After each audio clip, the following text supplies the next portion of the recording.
यह है खेती बाड़ी का डे 1। नमस्कार दोस्तों, तो चलो मैं दिखाता हूँ खेती बाड़ी कैसे करते हैं आरंभ।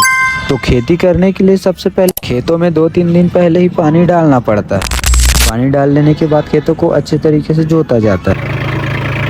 खेतों की जुताई होने के ठीक बाद 1-2 दिन पहले ही धान को पानी में डुबा कर रखा जाता है, जिससे उसमें जड़ी जल्दी आए। तो हम लोग ये कार्य पहले से ही कर रखे थे। तो अब घर पे रखे धान को ले जा रहे हैं ट्रैक्टर की ओर। एक बोरे को तो पहुंचा दिया था, अब बारी थी दूसरी। सबको लाने के बाद ट्रैक्टर था खेतों की ओर जाने के लिए रेडी, जिसको लेकर हमारे पिताश्री चले जाते। गाड़ी निकाल कर हम भी जाने वाले थे खेत की ओर, तभी हमको पता चलता है कि गाड़ी पंचर है।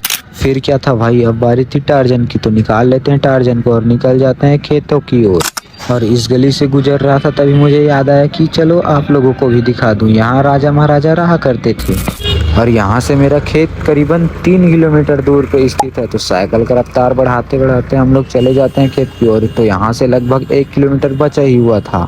फिर क्या था, फाइनली मैं खेत की ओर तो पहुँच गया, लेकिन अभी भी मेरा खेत बहुत ही दूर था। दूरी को देखते हुए मैंने अपने टार्जन को दौड़ाया खेत के मेड़ों पर। लेकिन फिर क्या था भाई, आगे मेड़ खराब होने के कारण मुझे टार्जन को यहीं रोकना पड़ा। फिर मुझे करना पड़ा पैदल यात्रा अपनी खेतों की ओर। फाइनली इतना चलने के बाद पहुंच जाता हूं मैं अपने खेतों में, जो कि यहाँ से मेरा खेत होता है प्रारंभ। और यह है हमारा एक रूम, जिसमें स्थित है हमारा बोर। और ट्रैक्टर ने तो अपना काम शुरू कर दिया था खेतों को मताना। टंकी के पास आने पर पता चलता है कि 2 बोरे अभी भी डूबे हुए हैं। और इसे देखकर तो मैं भी हैरान था कि अभी तक इसको निकाला नहीं गया। फिर मैं लग जाता हूँ इसे निकालने, जो कि काफी वजन होने के बाद मुझे समझ आ जाता है कि ये ऐसे नहीं निकलने वाला है। फिर मैं निकालने के लिए हो जाता हूँ रेडी। फिर क्या था, काफी मेहनत करने के बाद मैं इसे निकाल ही लेता हूँ। सुबह के 10 बज चुके थे, लेकिन काम तो अभी अभी शुरू ही हुआ था। ट्रैक्टर ने तो 3-4 खेतों को मता ही दिया था, पर पता चलता है कि एक खेत में अभी भी पानी ही नहीं है, जिसे देखते हुए मैंने पाइप बिछाया और उस खेत में पानी पहुंचा दिया। और अब बारी थी खेतों में धान को डालने की।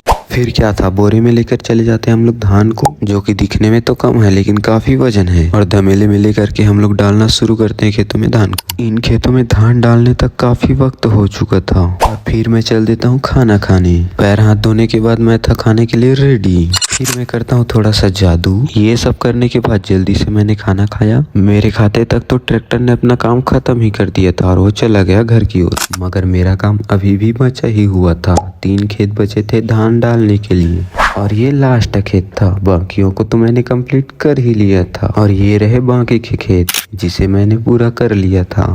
और इन सबको पूरा करने के बाद मेरा काम होता है खत्म। फिर मैं लग जाता हूँ नहाने के लिए। और जब नहाने की बारी आई तो लगभग 3 बज चुके थे।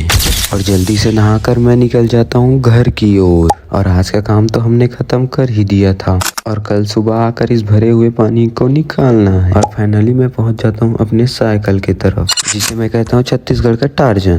इसे लेकर निकल जाता हूँ मैं घर की ओर। और फाइनली मैं पहुंच जाता हूँ आधे घंटे बाद अपने घर। अब मिलते हैं नेक्स्ट व्लॉग में। अगर आपको भी खेती बाड़ी सीखना है या सीख रहे हैं तो सब्सक्राइब करें मेरे यूट्यूब चैनल को।